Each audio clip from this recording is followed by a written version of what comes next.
Bueno, yo digo unas palabritas. Bueno, bienvenida, bienvenido, querido club de lectura. He venido poco, ¿eh? Soy 9. Yo creo que por el cambio de día, bueno, como solemos venir los lunes.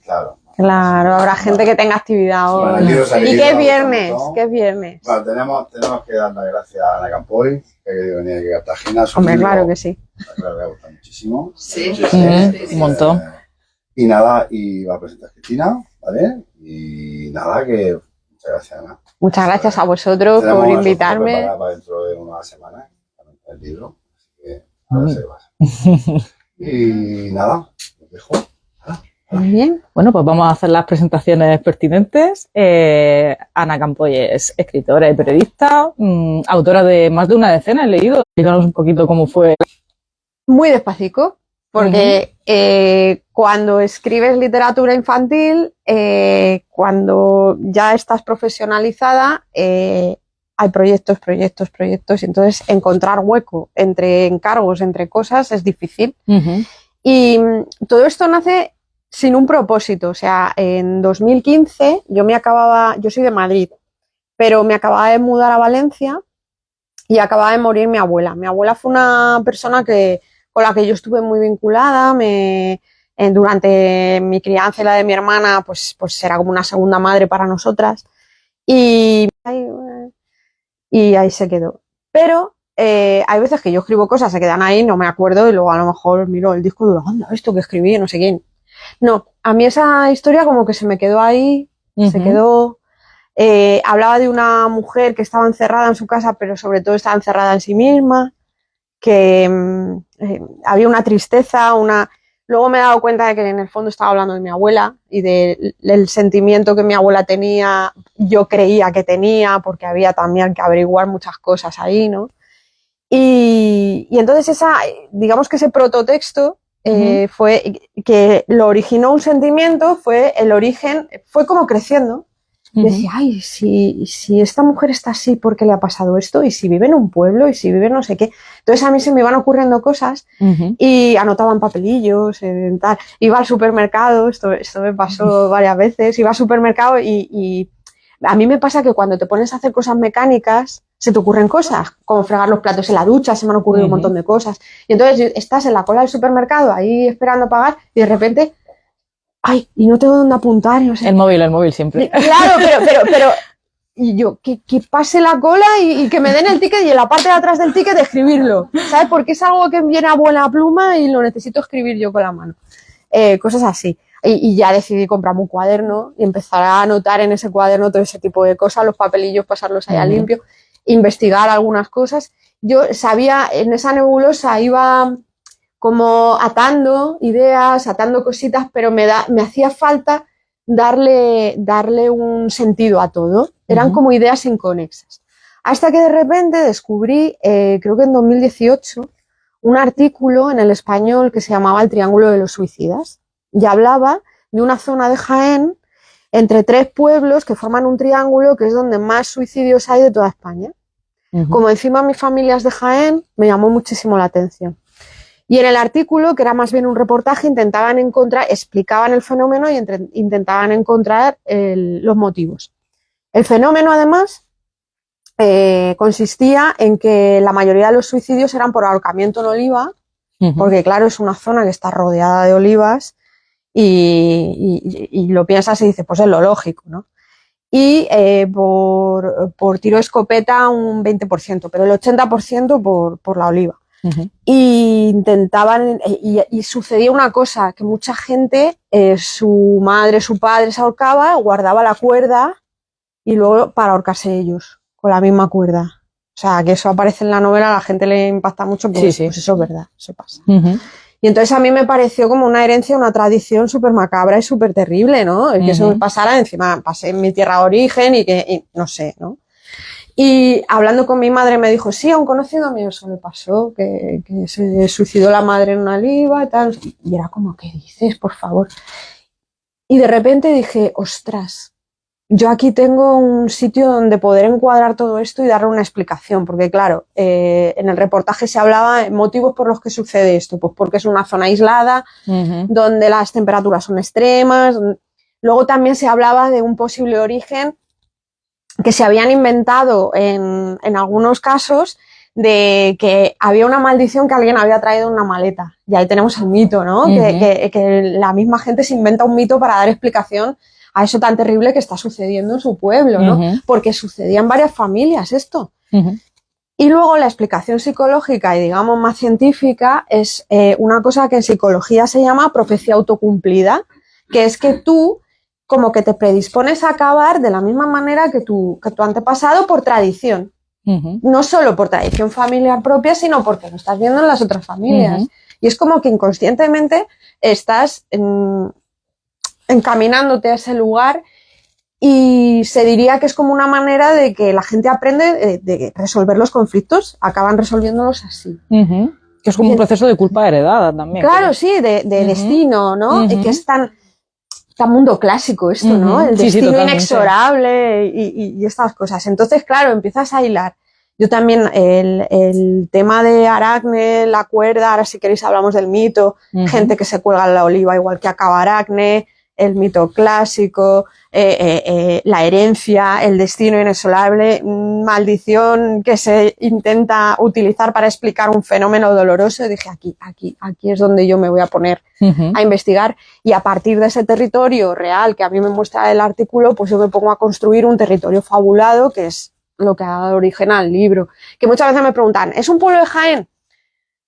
Pues sí, no. O sea, el origen sí que es cierto que me lo ha inspirado ese artículo, y es, digamos que hay como un ambiente en el que yo también me siento vinculada por lo que mi abuela me contaba de su Jaén, que también estaba idealizado, porque mi abuela en los años 60 emigra a Madrid, y a mí el Jaén que mi abuela me cuenta de su pueblo, pues es un Jaén idealizado de una emigrante de cuando ella era niña en los años 30-40. Entonces, claro, tampoco es el Jaén real. Y luego lo que yo imagino de lo que ella me cuenta. O sea, hay mucho tamiz ahí, ¿no? Entonces, creo que el escenario es fabulado, aunque sí que puede haber elementos que alguien pueda interpretar y le puedan parecer similares a la realidad. Entonces, ¿qué pasa? Que yo me pongo a investigar todo este tema, el mito clásico a mí siempre me ha interpelado mucho. Y se nota mucho la influencia. Sí. Luego, si quieres, hablamos de mitos y tal. Sí. Y entonces, sí que ya en 2021 yo decido hacer un parón para atender a esta historia, porque necesitaba también profesionalmente como que explorar otros lugares, ¿no? Y dije, venga, voy a dedicar 3 meses a esto.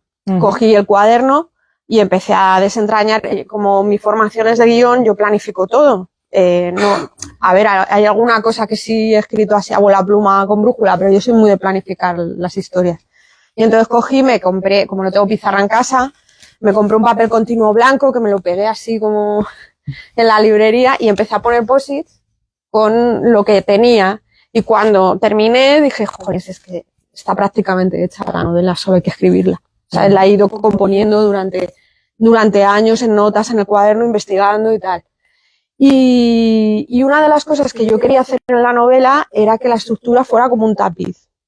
Es decir, los personajes tienen una línea narrativa cada uno, con una serie de sucesos, pero yo no quería que los personajes los contaran los personajes, sino que nos lo contaran otros personajes. Entonces hubo que organizar no solo las diferentes líneas de vida de cada personaje y narrativas en 2 tiempos temporales que hay, y además qué personaje iba a dar el dato de este otro personaje. O sea, era como que se van entrecruzando. Yo quería hacer ese tapiz, porque el tapiz también tiene un simbolismo, el tejido tiene un simbolismo en la novela. No sé, todo fue como encajando y engarzándose, y llegó un momento en el que salió eso. Y además salió de una manera, o sea, estructuralmente yo creo que está muy bien, o sea, está perfectamente hilada. Sí, además pensada. La línea temporal está bastante clara, me parece muy interesante. Sí. Me llama mucho la atención el tema de la simbología de la novela. Sí. Toda la parte de la tierra, la naturaleza, el fuego, bueno, los olivos, lo que comentabas. los caracoles. Cuéntanos un poquito el tema de la simbología, ¿cómo lo interpretas tú? A mí el simbolismo me gusta mucho, tanto en narrativa como en cine, pues me considero me gusta mucho. Y en las cosas que yo escribo también me gusta mucho. También la simbología me vale a mí, porque me gusta jugar con eso, ¿no? Siempre que no sea imprescindible para entender la historia, porque si alguien no lo pilla, pues que no te arruine la historia no pillarlo, es como jugar con la narrativa, ¿no? Pero me gusta que todo esté sustentado por un motivo. Entonces aquí, hablando de los mitos clásicos, hay varios que aparecen, pero sobre todo dos. Uno es el mito de Antígona. Antígona está en un momento en el que hay una guerra y su tío, el rey de Tebas, Creonte, le prohíbe, el hermano de Antígona muere en la contienda, pero muere luchando contra Creonte. Y entonces Creonte, en venganza, prohíbe que Antígona pueda enterrar a su hermano. De la manera que Antígona quiere enterrar, que tiene que prevalecer antes que tu ley, que es injusta, y yo voy a enterrar bien a mi hermano. Y entonces ella, que lo que provoca es que el propio hijo de Creonte, que es el amante de Antígona, muera también. Y entonces al final Creonte se da cuenta de que se ha provocado su propia desgracia. Entonces eso yo quería que apareciera, que se hablara en la novela de que la violencia solo va a generar violencia y que cuando tú generas violencia a otra persona, no solo te puede volver a ti, porque al final lo que estamos haciendo es crear un territorio violento, un círculo, sino que además es una violencia que es heredada. No solo se establece en un momento, en un tiempo, sino que los herederos también van a sufrir esa violencia a través del tiempo porque tiene unos efectos. Claro, y más en un espacio tan cerrado y tan viciado como es el pueblo de la novela. Y están odiando lo que les han hecho. Es que no se puede sacar nada bueno. Entonces, claro, muchas veces me dicen, es que es una leyenda, tal. Sí, no hay topónimos en la novela, yo no quiero decir dónde es, no quiero establecer un lugar porque por desgracia es algo que ha pasado, que pasa y que pasará.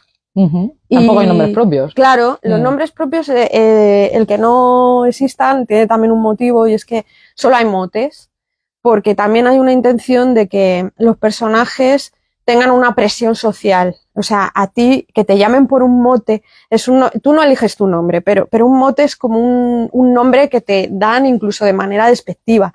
Además es un nombre que muchas veces es heredado por la familia, los no sé qué. Y tú, aunque quieras ser individuo dentro de una familia, llevas una losa, una herencia de esa familia con el mote asociado. Y al final es como el resto te ve, no como eres tú. Y quería que eso tuviera su importancia en la novela, porque todos los personajes tienen una presión del entorno y están, pues eso, metidos, encapsulados, como en ese texto que os contaba al principio. Y no se les deja ser individuos, no se les deja expandirse, están todos metidos para adentro. Y el hecho del mote aludía a eso. Entonces ahí tenemos el mito de Antígona, que está muy asociado con el tema de las fosas, que se ha asociado muchísimo, las fosas de la guerra civil, la gente que aún no ha podido, a fecha 2025, aún hay gente que aún no ha podido enterrar a su muerto, que no se la ha resarcido de eso. Y luego tenemos el mito de Aracne, que es a donde vamos también con la simbología. Aracne era una tejedora, sobre todo el texto más famoso es el de Ovidio, de la Metamorfosis. Y entonces presumía de tejer muy bien.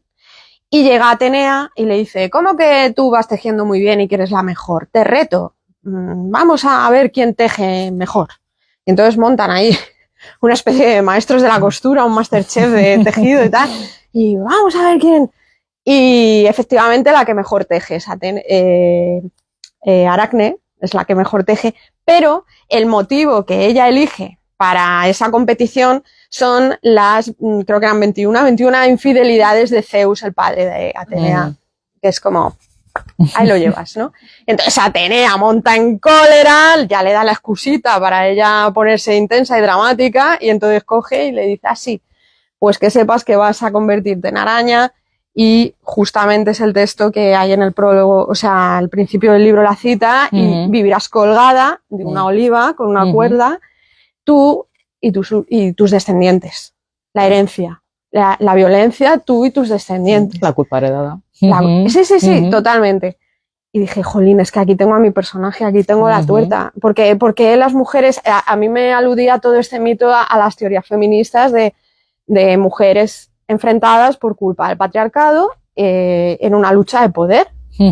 Que mucho más sano es que montéis una cooperativa de costura, no sé. Pero en esa época eso era impensable y eso sucedía continuamente, mujeres contra mujeres. Bueno, y eso se ve en la lucha de clases, ¿no? Entre la cascas y...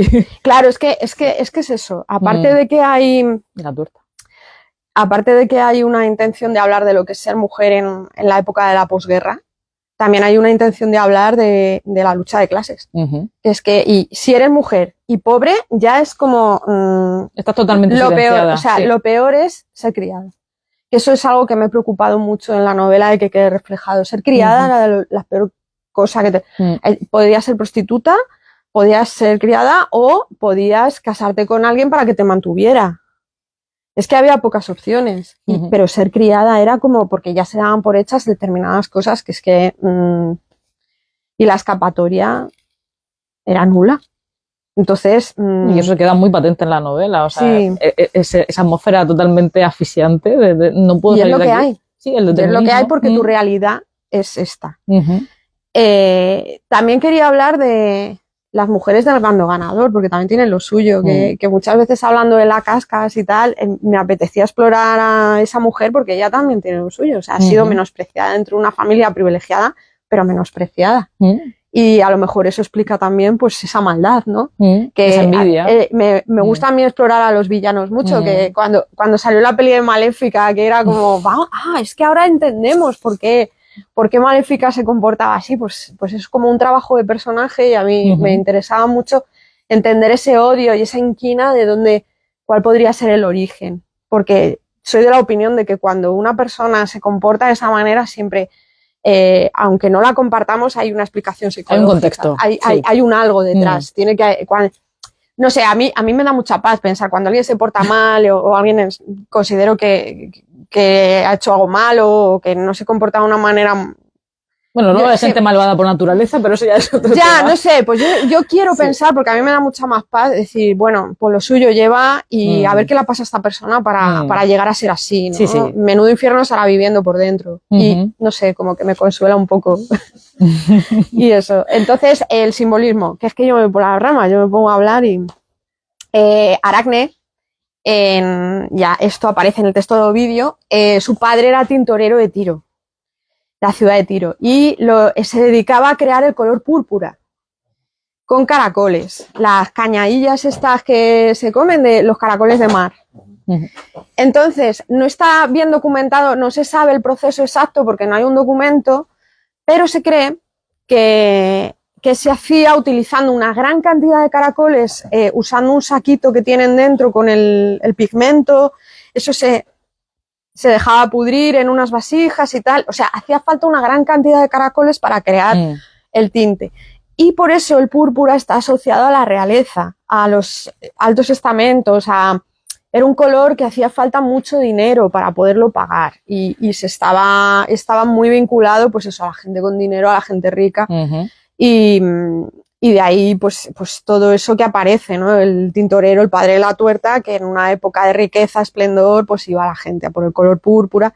Y luego hay un simbolismo que para mí es muy importante, que es el tema del caracol, porque en los caracoles, como en un montón de seres de la naturaleza, existe la espiral áurea, que es una proporción que hay, que al igual que el relato, pues la espiral nos atraviesa en el aspecto de la naturaleza, ¿no? Y es el modo en el que tenemos ordenada la vida y a mí me gusta pensar, ya metiéndonos en la filosofía un poco de la novela, que una sociedad, si anda en círculos, no avanza.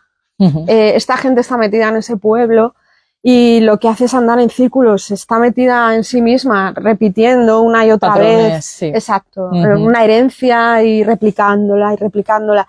En cambio, si como sociedad nos proponemos avanzar en espiral, no nos estamos negando, no estamos negando lo que somos, el recorrido, pero estamos ganando terreno y estamos explorando y estamos innovando. Y entonces me parece mucho más sano tratar de que hay una esperanza y que nos movamos más hacia lo nuevo, lo novedoso y haciendo una espiral. Y esa era un poco la intención del simbolismo del caracol. Que el final sea un final esperanzador, porque si no... Que lo es, porque al final claro, hay gente que rompe un poco con esa tradición. Que todos cargamos con herencias, todos en nuestra vida personal o socialmente, siempre hay una herencia que pesa, como pesa la casa del caracol, ¿no? Y la concha y la joroba y todo eso que va asociado, ¿no? Pero en nosotros como individuos, en reconocernos como individuos, está la capacidad de ruptura, en el decir no, y aquí se acaba, y yo construyo de cero y me voy hacia las afueras, ¿no?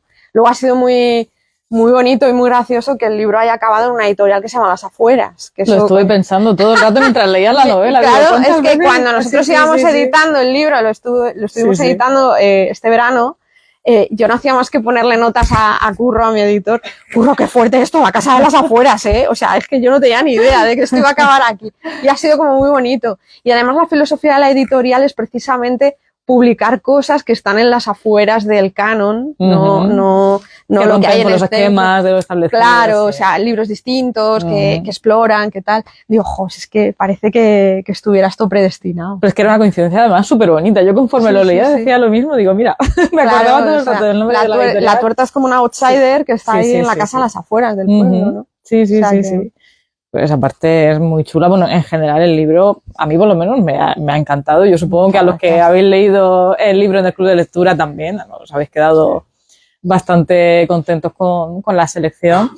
Y bueno, al final es lo que estás comentando, es una historia sobre la violencia sistémica hacia las mujeres en todos los estratos sociales, que me parece una cosa importante. Claro, porque muchas veces se habla, hay una frase tópica de otra novela de la guerra civil, otra película de la guerra civil. Para empezar no hay tantas, porque si miramos todas las temáticas no hay tantas. Totalmente. Pero es que lo comentasteis el otro día. La pregunta, dile a la persona que te dice eso, dime 5 películas de la guerra civil. Eso es. Totalmente. Pero es que además yo quería hacer un libro basado en otra perspectiva, porque teniendo en cuenta que yo he disfrutado esas novelas y esas películas que todos recordamos, que están hechas desde una perspectiva más social, más masculina a lo mejor, más desde el frente o más desde el tema político, el tema de clase. Sí. Yo quería hablar de esas mujeres que se quedaron en los pueblos, en la retaguardia, que soportaban las casas, que tenían que dar de comer a esos niños que no tenían para comer, cómo se las apañaban, ¿no? Porque eso no se ha contado. Y sobre todo quería hablar, porque para mí fueron las grandes perjudicadas de la posguerra las mujeres. Totalmente, las voces más silenciadas. Bueno, de todas las historias realmente. Que ser perdedor ya era jodido, pero además es que aquí pues se entronca con el tema de mi abuela que os hablaba antes, porque mi abuela fue una niña de la guerra. Y además va al pelo lo que Ana María Matute, que ahora tenemos el centenario, decía de que ella pertenecía a la generación de los niños asombrados.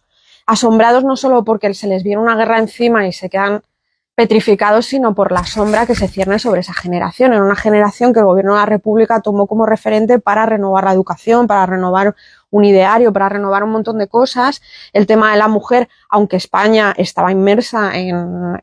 España necesitaba muchos cambios, había un caciquismo rural, había un montón de problemas que habían venido heredados desde el siglo XIX, la pérdida de Cuba, el ejército iba a su bola, o sea, había un montón de cosas que había que cambiar en España, y España no era un terreno de rosas en la República, que muchas veces se tiende como a idealizar la República. La República tenía una intención muy buena de hacer un montón de cosas, pero había que hacerlas. Y esa generación era la que estaba destinada a recoger todas esas ideas novedosas y la que tenía que avanzar el país. Y no solo no sucede, sino que encima se convierte en la generación silenciada, callada. Ellas son las que reciben ese nacionalcatolicismo que se impone totalmente y pasan de ser ciudadanas con derechos plenos en la Constitución, con derecho incluso a divorcio, con derecho a un montón de cosas, a ser ciudadanas, si podemos llamar ciudadanas de segunda categoría, negando su sexualidad, negando, o sea, ángeles del hogar. Totalmente. Y si tienes suerte, que ya lo hemos hablado, ¿no?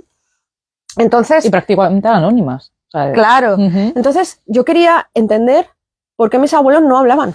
Mi abuelo se hablaba un poco más, pero mi abuela había momentos en los que mi abuelo se ponía a hablar y decía, Jesús, ya no cuentes más. Y entonces tú tenías como que componerte qué pasaba ahí. A lo mejor te enterabas de cosas de mi abuela, yo me he enterado por otras personas.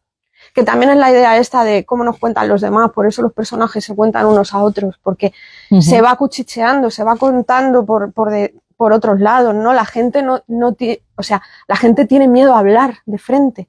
Se van sabiendo las cosas por debajo, ¿no? Y yo quería que el lector tuviera esa sensación, igual que yo la tenía con mi abuela, de ir pillando cosicas y tú componerte la historia. Es como mirar por el ojo de la cerradura. Nadie te estaba abriendo la puerta cuando mi abuela hablaba, ¿no? Tenías que componerte tú la escena con los detallitos, hacer como la Gestalt, ¿no? Unir puntos y aprender de los silencios también, que claro, están en esos dos personajes. Claro, yo cuando era niña, yo sabía que había cosas que a mi abuela le dolían. Temas, o salía algo en la tele, o yo sabía que mi abuela lo pasaba mal. Y no hacía falta que nadie me lo dijera, era una percepción, una empatía. Yo viví hasta los 35 años con una persona traumatizada, que lo pensamos ahora y está en la marinera. Porque esa gente tuvo que recomponerse sin lesatines, sin diazepanes, sin terapias y sin nada. Como mucho lo que se decía era que, estoy con muchos nervios, porque la palabra ansiedad la hemos empezado a usar hace 5 años. O sea, antes era estoy de los nervios, ¿no? O pastillas para los nervios. Y un tema totalmente tabú. El tema de la salud mental, es que eso no existía. Pues igual que no existía el concepto de infancia tampoco, de proteger, no. Los niños, lo terrible de la guerra con los niños es que no solo les llega una violencia a modo de bomba, de muertos, encontrarse con la muerte de la manera más cruenta, sino que de repente el mundo en el que viven se vuelve una ley de la selva, en la que la violencia es lo habitual, pero no solo en poder disparar, sino en el trato, en la ética de la gente. Por la supervivencia la gente hace cualquier barra basada. Entonces tú estás viviendo de repente en un mundo que está organizado y hay un corte a un mundo en el que vale todo y es la ley de la selva y es la purga, si es necesario. Entonces, esa violencia sistémica que hay, social, eso es muy heavy sobrevivir a ello. Y yo lo entendí cuando hace poco, yo ya había escrito Paracaidista, leí el libro de Luciérnagas de Ana María Matute, que os la he mencionado antes. Es que ahí Ana María Matute explica perfectamente cómo una persona que vivía en ese mundo organizado tiene que hacer un corte para poder sobrevivir en ese otro mundo. Y llegas a la conclusión de que la única manera era borrarse. Tenías que volver a construir una persona de cero que pudiera sobrevivir en ese otro mundo. Y por eso yo creo que hablar del pasado era tan doloroso. Porque era rescatar esa otra persona que fuiste, que vivía en ese otro mundo, que incluso internamente supongo que estaba idealizado también, porque era lo bueno, ¿no? Luego llegó lo malo. Y es muy difícil reconstruirse, o sea, es que al final... Claro, es que tú para construir una nueva persona tienes que barrer la anterior. Claro. Eso en psicología es básico. Y hacer un trabajo de conciencia. Claro, tienes que negarte, tienes que negar lo que fuiste. Entonces, cuando tú tienes 10 años y tienes que hacer ese ejercicio, es que, mis tíos alguna vez han dicho, es que el abuelo era no sé qué. Ya, pero es que a lo mejor para sobrevivir al hambre que pasó el abuelo en Vallecas había que hacer un cacho de cartón. Claro. Para que hacer un bloqueo mental. Exacto, porque es que eran personas traumatizadas totalmente, que siguieron caminando mutiladas emocionalmente y sobreviviendo a la vida como pudieron. Esa adaptación al entorno tiene que ser terrible. Además hay una cosa en el lenguaje, claro, que es que el lenguaje es el reflejo de la cultura que vivimos, ¿no? Mi abuela no decía la guerra, decía en guerra. Le quitaba el artículo. Eso fue en guerra. Y yo solo pienso muchas veces, digo, es que es un estado absoluto la guerra. O sea, si tú dices en guerra, es como que la guerra lo es todo. Ya ni hay artículo, ya absoluto todo. Y me fascina mucho el lenguaje. Temas de nacionalcatolicismo, cosas tabú, mis abuelos no decían rojo, decían encarnado. Pero a mí me contaban el cuento de Caperucita Encarnada. O cuando había que grabar en el vídeo, dale al encarnado. No les oí decir rojo en la vida. Productor, claro que sí. En temas sexuales, mi abuela jamás dijo vagina, no, decían el culo. El culo lo era todo. Claro. Sí, o sea, temas que llegaban hasta esos puntos, ¿no? Y dices, es que todo esto tiene un origen. Y cuando a veces me dicen, ay, ¿por qué ahora estáis escribiendo sobre esto y tal? Pero sí, pues porque a mí me ha afectado directamente. Es que yo no he vivido la guerra civil ni la posguerra, pero yo nací en el año 79. Entonces a mí eso me ha llegado. Y es de lo que hablamos, que la violencia va permeando. Y va permeando generacionalmente. Y a mí me ha llegado esa educación nacional católica de mi abuela, que permeó en mi madre y que, lo siento, permeó en mi hermana y en mí, porque nos han educado esas personas. Algo te llega. Y no podemos negarlo, es que es así. Entonces, pues por supuesto que a mí me ha afectado la guerra, me ha afectado la posguerra, porque he convivido durante 35 años con una persona afectada por todo eso. Entonces, claro que me interpela personalmente, ¿cómo no lo va a hacer? Y ese es el origen de este libro. Y además es que esas historias necesitan ser contadas. Claro, porque en este país además se hace un pacto de silencio en la transición para que la democracia tire para adelante, porque se tiene miedo a que el ejército se levante. El ejército se ha estado alimentando durante la posguerra con unas prebendas que son pues por las que son. Y es un estamento con mucha fortaleza dentro del régimen y todo.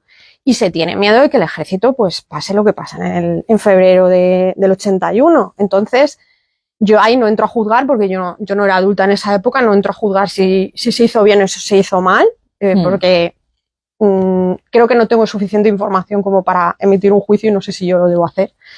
Pero lo que es cierto es que se hace un pacto de silencio en el que se hace una tabula rasa, se hace una amnistía y aquí va todo el mundo, ¿no?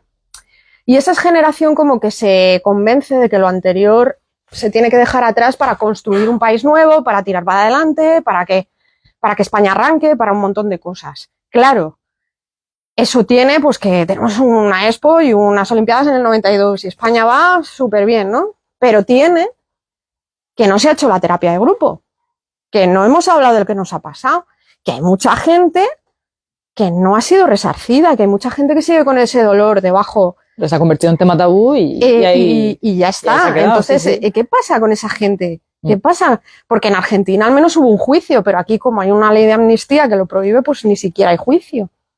Entonces, no hay ninguna manera de resarcir a esa gente, o al menos, ya es que no te estoy diciendo económicamente, al menos decirles, chicos, luchasteis por algo que era democrático, ¿sabes? O sea, todas estas muertes fueron injustas, todo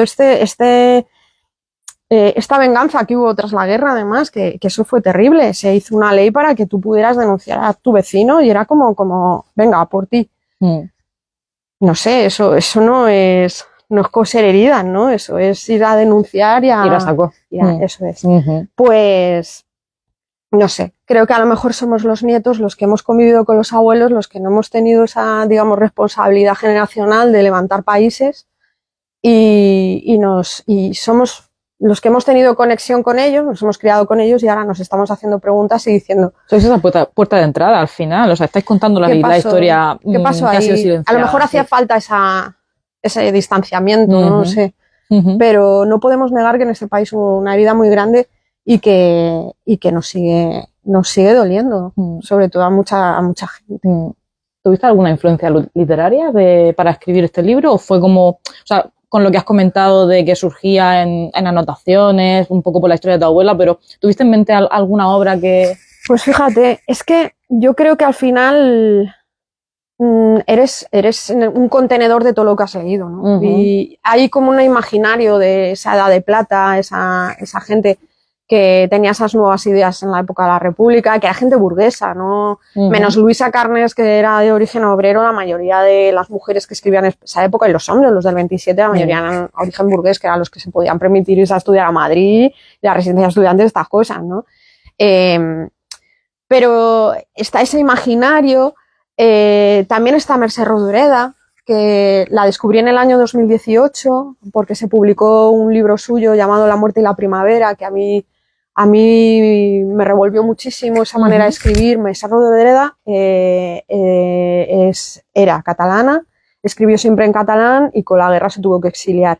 Y no solo vivió la guerra civil, sino también la Segunda Guerra Mundial, porque se fue a París, tuvo una vida muy dura, o sea, fue como penando de un sitio a otro, acabó en Suiza y yo creo que vuelve en el año 70, una cosa así. Fijaos si le traumatizó todo lo que vivió, que tenía una parálisis en un brazo durante 20 años y por eso solo escribía cosas cortas, porque la parálisis no le permitía estar escribiendo durante periodos largos. Es una persona... Y durante todo ese tiempo de exilio, ella escribe La muerte y la primavera, en la que está expurgando todo su trauma de la guerra. O sea, La muerte y la primavera ni siquiera está acabada. Es una novela que ella dejó, se publicó en el 86 y ya había muerto, creo, en el 82. Y esa novela, ese modo de escribir, es un pueblo en el que hay como una especie de dictadura y es una especie de realismo mágico salvaje. De hecho, Gabriel García Márquez dijo que era una de las mejores novelas que se habían escrito en España. Y eso que, insisto, no está acabada. Pero es que leerlo, aunque no tenga un final, es que es un deleite. Entonces, en ese pueblo, pues hay cosas como que se sacrifica de vez en cuando un ciudadano para que se tire al río, porque el río pasa por debajo del pueblo. Y entonces esa persona tiene que comprobar que el pueblo está en su sitio y que las rocas de abajo no se han ido. Y entonces, cuando esa persona pasa de manera subterránea por debajo del pueblo, de las rocas se queda sin cara. Y entonces sale del río sin cara y se convierte en un paria del pueblo. Entonces todos los sin cara viven juntos y ella te describe hasta cómo comen, en el agujero de la boca, cómo se meten la comida, cómo, o sea, es una manera de escribir tan brutal, tan bestia.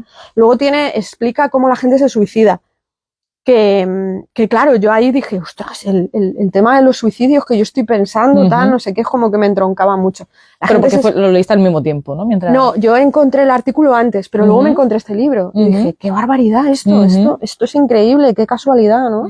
Y entonces en el pueblo la gente se suicida porque no quiere seguir viviendo. O sea, que parece muy obvio, pero no lo es tanto. O sea, es que tiene tanto dolor soportan tanto dolor que deciden que hasta aquí.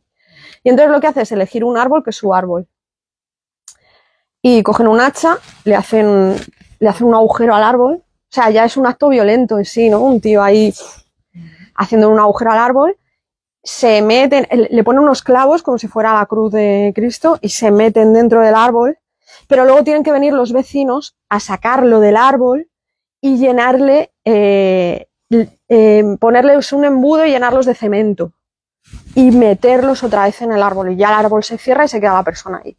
Y eso te lo describe, cómo lo hacen, cómo es esa tradición, y no sé.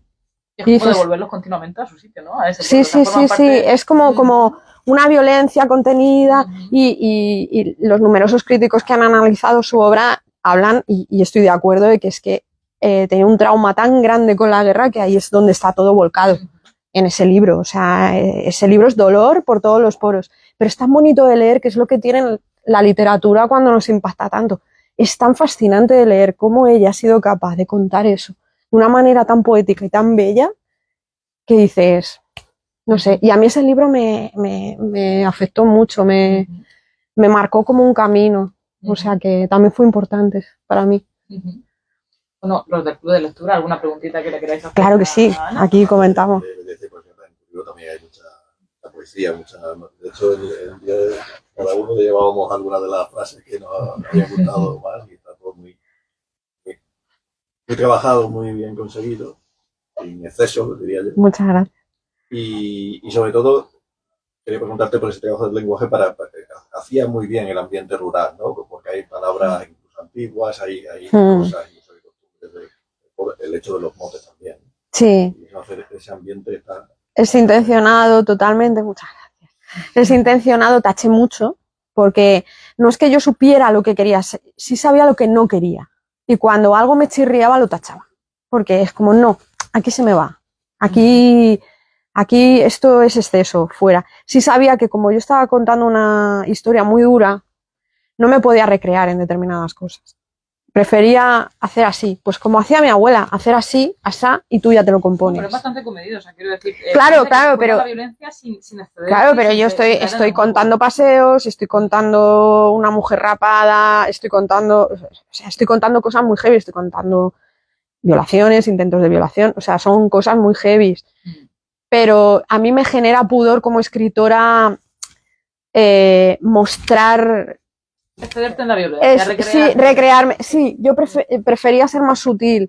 Y no sé, a lo mejor eso me viene, como yo estudio comunicación audiovisual, a mí me gusta mucho cuando los directores usan el fuera de campo y dejan que el espectador complete. No sé, a mí me gusta, me parece más elegante eso. La metáfora, por ejemplo, de las estrellas, de las gotitas de sangre, me parece preciosa y es muy visual. O sea, realmente claro, yo soy muy visual, eso lo llevo de serie. Entonces, luego el simbolismo también es bastante visual, el libro está en blanco y negro.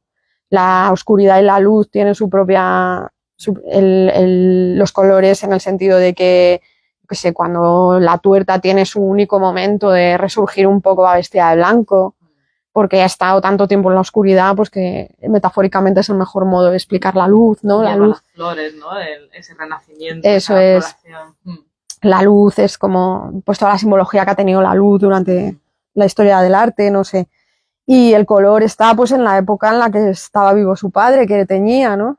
Y luego se ponen a teñir de negro, ¿no? Y no sé, sí, la poética, no sé, es que yo quería que tuviera un aroma de leyenda, de texto griego, porque los textos griegos están escritos, pero se recitaban.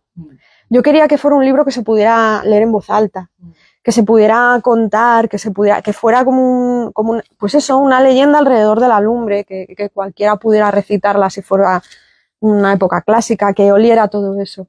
Y que por supuesto estuviera muy relacionada, pues sí que es cierto que hay palabras de Jaén, hay expresiones de ahí, porque es el modo que hablaban mis abuelos. Entonces eso ha sido un modo de conectarme con ellos, porque en el fondo estoy contando cosas que el origen ha sido su propio trauma y me pareció un homenaje chulo. Me ayudó muchísimo un libro que publicó Muñoz Molina, que es de los más recientes, que es Volver a dónde. En Volver a dónde él hace un capítulo de su confinamiento, que yo ese libro lo cogí con mucho miedo porque, claro, pasa la pandemia y dices, bueno, ahora a ver cuántos libros van a salir de la pandemia, lo que cada uno ha vivido en la pandemia, que es como, que es un poco nuestro trauma histórico, ¿no? La pandemia, ¿no? Y los que quedan. Claro, sí, que tenemos el mundo bonito, pero que yo, bueno, a ver Muñoz Molina, a ver qué ha hecho aquí, y jolín, bien, pero a mí sobre todo me gusta, él intercala capítulo de la pandemia en su presente y empieza a rememorar su pasado en Úbeda de niño. Y a mí ese libro me parece muy tierno, porque me conectó muchísimo con todo lo que me contaba mi abuela, que es Calcadito. Él es en Úbeda, mi abuela era en Linares, pero es que están un pueblo al lado del otro, entonces... Y el léxico, cuando habla del nublo, de no sé qué, es que mi abuela hablaba así. Incluso el miedo de los pueblos, no te señales, no por vergüenza, sino para que no te pase nada, ese tipo de cosas. Entonces a mí ese libro es como que me cobijó mucho y me dio mucha fuerza a la hora de animarme a escribir este. Dije, sí, tengo pillado esto, tengo pillado el léxico, el tonillo, el no sé qué, sé cómo va esto, venga, voy a intentarlo. Y no sé, fue un poco por inercia, por barriga, y salió de esa manera. Muy chulo.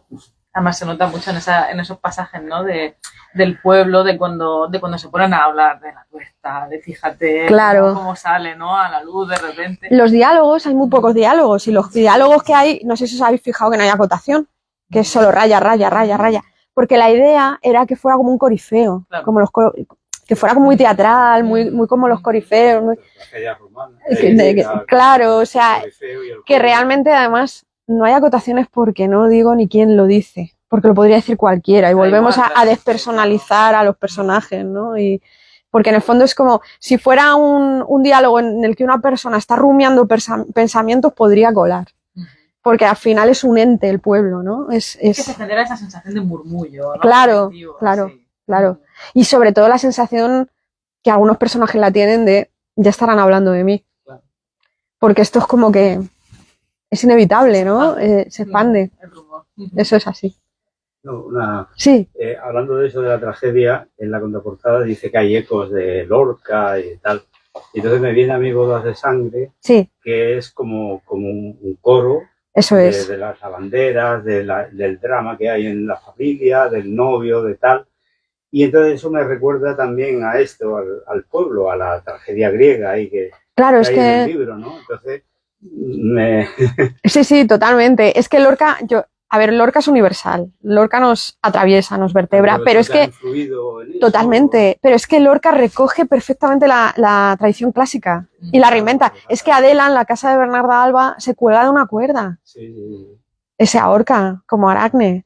Entonces, no sé, yo creo que Lorca recogió todo eso, lo transmitió y luego hemos ido llegando eslabones, ¿no? Pero que realmente el mito de Aracne es un mito que es otra de las cosas que yo quería hacer con esta novela. Los mitos clásicos van apareciendo en la historia del arte todo el rato, porque está en Ovidio, está en otros textos anteriores, pero en Ovidio es como el más famoso. Pero es que lo vemos en las meninas en las hilanderas de Velázquez. Ahí está el mito de Aracne otra vez. No sé, que va surgiendo y nos va interpelando y nos va atravesando, porque al final es nuestra tradición, efectivamente, y las cosas que nos pasan muchas veces son de mitos clásicos, y es que son así, porque es nuestro modo de funcionar y las venganzas, pues ya nos las han contado ellos hace 800.000 años, ¿no? Y es la esencia de lo que somos.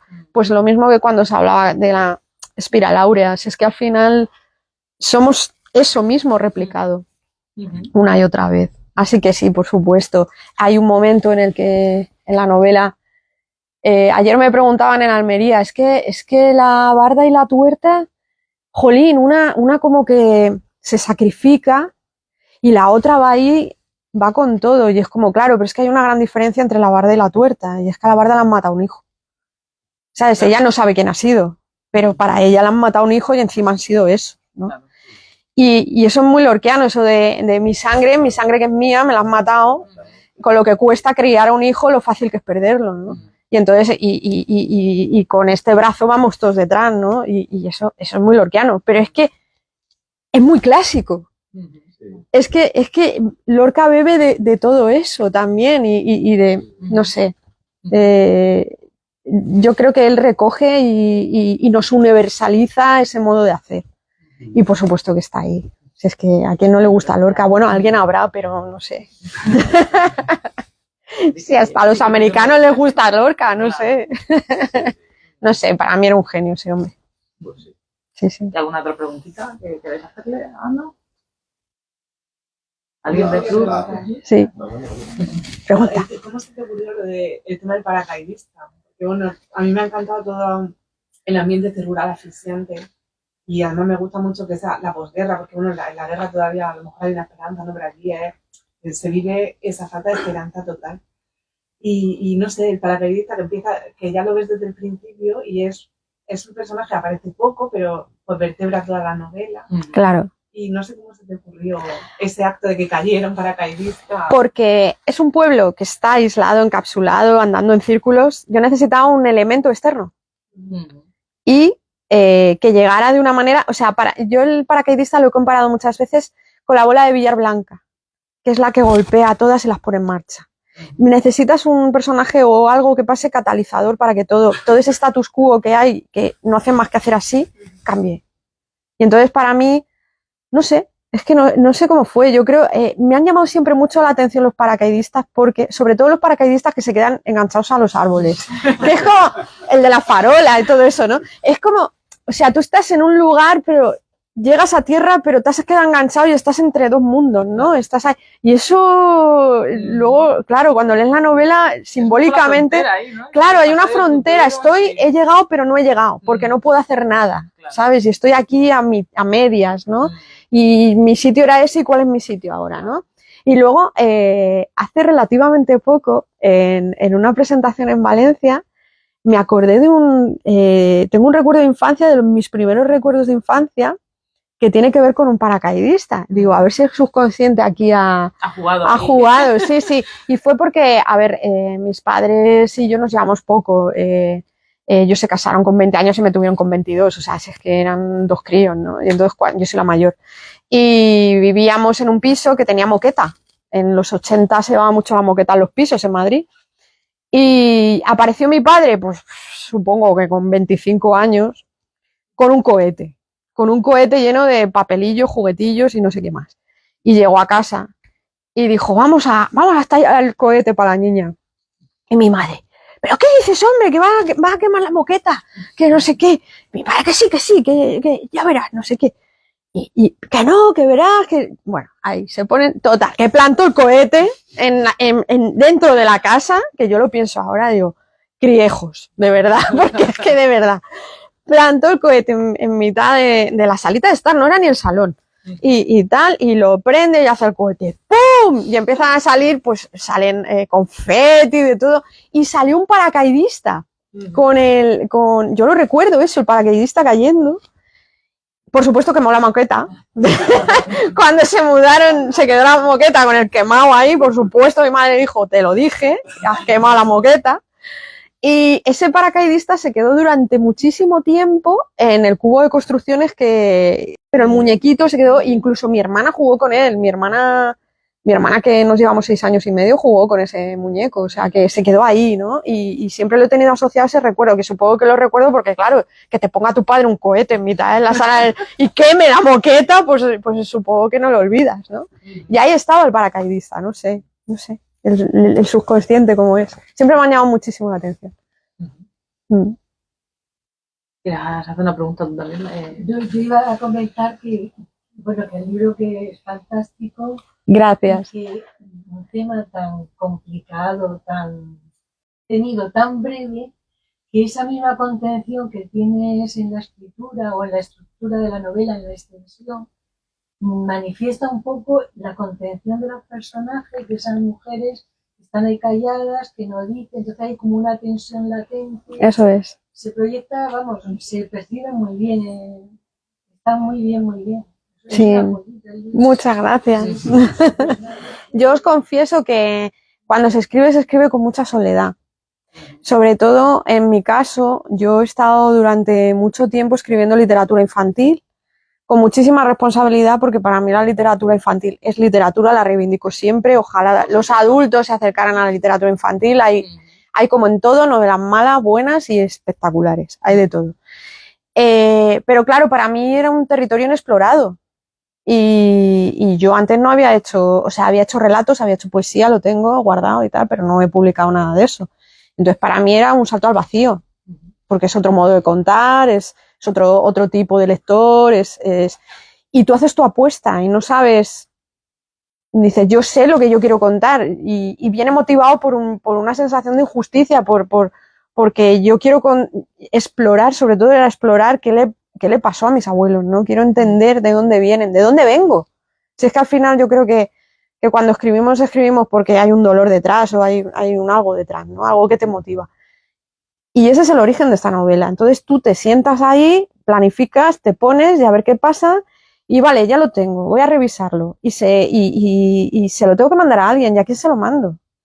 Y lo primero que haces es mandárselo a alguien de confianza. Por suerte tengo amigos escritores que ya de años que nos conocemos y son muy buenos de lectores de adulto, entonces pues un gran amigo mío se lo di a leer por primera vez, pero claro, tú mandas ese archivo y os confieso, estás cagada de miedo a la espera, porque claro, el pacto es, yo no te mando esto para que me digas qué bonito es, yo te lo mando para que me taches todo lo que no tenga sentido y para que me hagas, y porque además hacer una lectura crítica de edición, eso es un trabajo, eso se cobra y a mí me lo iban a hacer gratis, entonces tiene que ser gratis por cariño, por amistad, ¿no? Pero tú estás muy nerviosa hasta que esa persona se lo lee y te llama y te dice, esto está muy bien, vamos a hablar de cositas, a ver, yo retocaría esto, porque siempre pasa, ¿no? No somos seres de luz y los textos siempre, pues si quieres sigues el consejo, si quieres no lo sigues. Pero como en este caso además es un filólogo impresionante, yo dije, lo que tú me digas yo haré. Sí, entonces, pues mira, este párrafo, si le quitas esta frase y queda mejor, más contundente así, no sé qué. Opiniones de lectores cero. Pero claro, luego tú ya tienes tu manuscrito y dices, vale, y ahora hay que enviarlo. ¿Y ahora qué pasa? ¿No? Y es un camino, porque claro, tienes que estar preparada a que te rechacen, que te rechazan. Muchas veces los rechazos editoriales, a ver, pueden ser por la obra, evidentemente, claro que sí, porque no encaje, porque no les guste, porque lo que sea, pero que yo cuando ayer estuve con escritores que están intentando ahí, no te desanimes si te rechazan, porque muchas veces los rechazos no dependen de ti, depende de que la bola entre, porque en ese momento estén buscando ese tipo de libro, Claro. porque haya presupuesto, porque les haya ido bien el año, o sea, sabes que muchas veces los rechazos no es porque tu novela sea mala, es porque en ese momento no puede ser. Y, o sea, que te tienen que rechazar, si es que es así, y hasta que llega un momento en el que encaja, entra y ya está. Y cuando eso sucede, pues es como... Luego empieza el otro miedo. ¿Y esto cómo va a salir? ¿Esto le gustará a la gente? ¿Lo entenderá? Pues eso es lo que te decía antes, y encima este libro salió el 4 de noviembre, que acaba de pasar la Dana, yo vivo en Valencia. Entonces, claro, yo a Vicente le tengo que agradecer tanto porque yo estaba ahí súper triste, estábamos metidos en el tema de la Dana, el libro saliendo, yo no me podía alegrar porque salía el libro, yo estaba hecha polvo, es que tenías que disociar para poder hacer... Y un libro tan esperado por mí, que llevaba un montón de tiempo. Sí, o sea, yo llevaba un año esperando que saliera el libro y pasa esto y fue como... El libro era lo que menos importaba en ese momento. Y entonces empezaron a escribirme librerías, entre ellas Vicente, que es que se estaban leyendo el libro, pues les había llegado, que les había gustado mucho, y yo empecé a recibir privados de Instagram con libreros que no conocía de nada, diciéndome, oye, tu novela me ha encantado, no sé qué, no sé cuántas. No, pero yo es que a ti, a Vicente de Almería, del Faro de Recóndito, a María de Pérgamo, de Madrid, que no os conocía de nada, y se lo agradeceré toda la vida porque fue como, ¡ay, va! Que el libro solo está haciendo su marchita. Yo estoy aquí hecha polvo y no puedo hacer nada, pero el libro solo se está defendiendo y los libreros lo están prescribiendo. Y ya vamos por la segunda edición y estoy convencida, esto ha sido trabajo de las librerías, que ha sido un boca a boca, lo están prescribiendo y yo no puedo estar más agradecida. Bueno, y el libro es objetivamente bueno. Pero que es una mezcla de muchos factores, que hay libros que a lo mejor pueden ser buenos y tal, pero no tienen suerte. Claro. Y yo decía, ha nacido cojito. Porque además el mundo editorial cultural, o sea, el mundo cultural periodístico se paró también. Y todo se paró. En Valencia no llegó el libro. Claro, es que no había carreteras. Si es que de verdad que vivimos un apocalipsis allí, eso era una tristeza. Yo creo que el libro llegó poco antes de Navidad. O sea, me refiero que es una plaza para mí que es importante porque yo vivo allí, conozco las librerías. No hubo libros hasta Navidad. O sea, hasta el día 10, yo creo, de diciembre. Y entonces, pues oye, que para nosotros lo más importante es que la gente, pues, lo primero, lo básico, ¿no? Que tuviera ayuda, que tuviera luego ya todo lo que ha pasado, en fin. Pero que tú no estás en eso en ese momento, tú estás en una catástrofe. Entonces, ¿cómo vas a pensar en que el lunes sale tu libro? Es terrible. Entonces, pues gracias librerías, gracias, que en el resto de España lo estaban leyendo. Pues nosotros te podemos decir, que tú la llevas 3 años ya, son 30 libros los que ya hemos comentado, seguramente, y siempre hay que pasar, y aquí ha habido una unanimidad.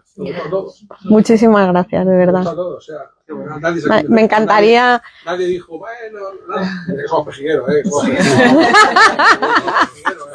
No se lo decimos a todos. Muchísimas gracias. Me encantaría coger a esa Ana que estaba escribiendo en su escritorio ahí diciendo, esto lo entenderán, y decirle, sí, tranquila, ya verás. Está gustando. Sí, en Cartagena va a haber unanimidad. Así que nada, os estoy muy, muy agradecida a todos, de verdad que sí. Te quería preguntar por una cosita que me llamó mucho la atención en el libro, que es el tema de esa unión del catolicismo con lo pagano, ¿no? O sea, con el santo antiguo y el santo... Esa parte mágica. Claro, es que eso es otro de los temas que yo quería explorar. Los límites entre mito y realidad. Porque, es que a ver, vuelvo a lo del artículo que os comentaba antes, que yo descubrí. Cuando se decía que se inventaba un origen, como que alguien había traído una maldición, una maleta. O sea, esa gente quería inventarse un origen mítico para mitigar un dolor. Y eso se hace tantas veces.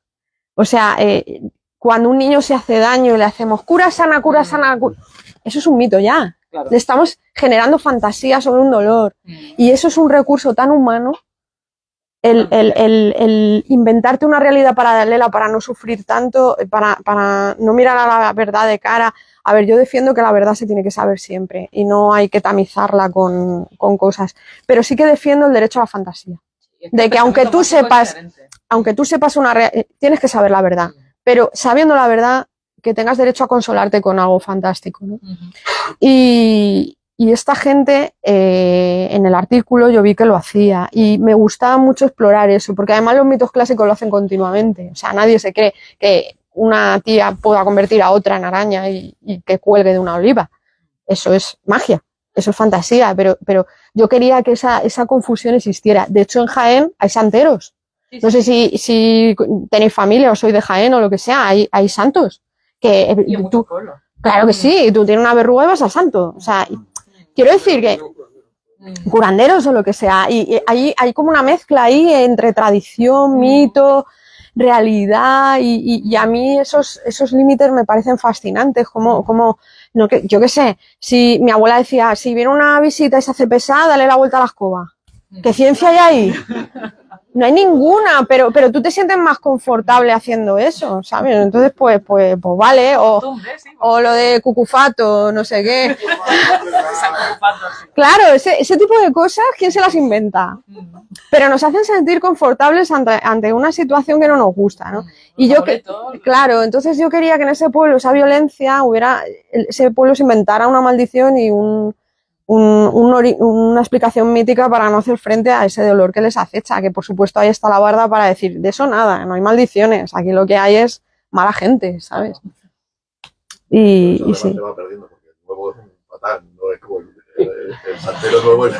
Pero no, porque él piensa que no tiene la gracia, pero luego mira lo que pasa con el paracaidista, resulta que el conjuro sí funcionó. Entonces es como... Y él sabe que esa niña sabe más de lo que...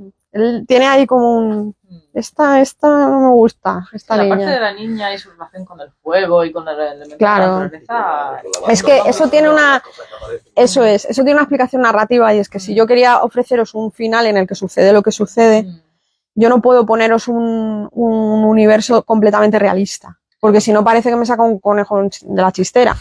Tiene que aparecer magia desde el principio, o al menos sugerir la magia, sin saber dónde está el límite, si se lo están inventando o no, pero que hay una magia propuesta encima de la mesa tiene que existir, porque si no os estaríais estafados. Entonces por eso esa niña hace desaparecer cosas y hace aparecer cosas y puede ver la mente y puede hablar con el fuego, porque ya estoy metiendo ahí un elemento fantástico que te va a permitir asimilar el final que yo quiero proponerte.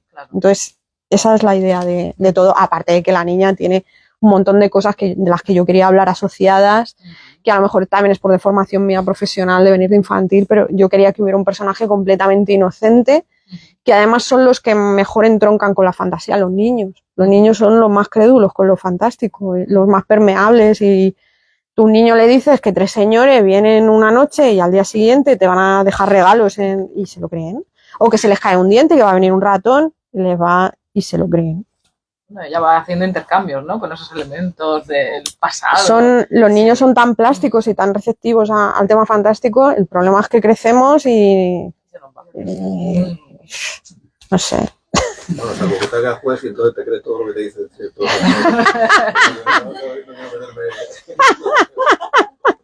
Madre mía. Así que, pues eso, esa es un poco la idea. ¿Alguna otra preguntita que le queráis hacer? Claro. Muchas gracias.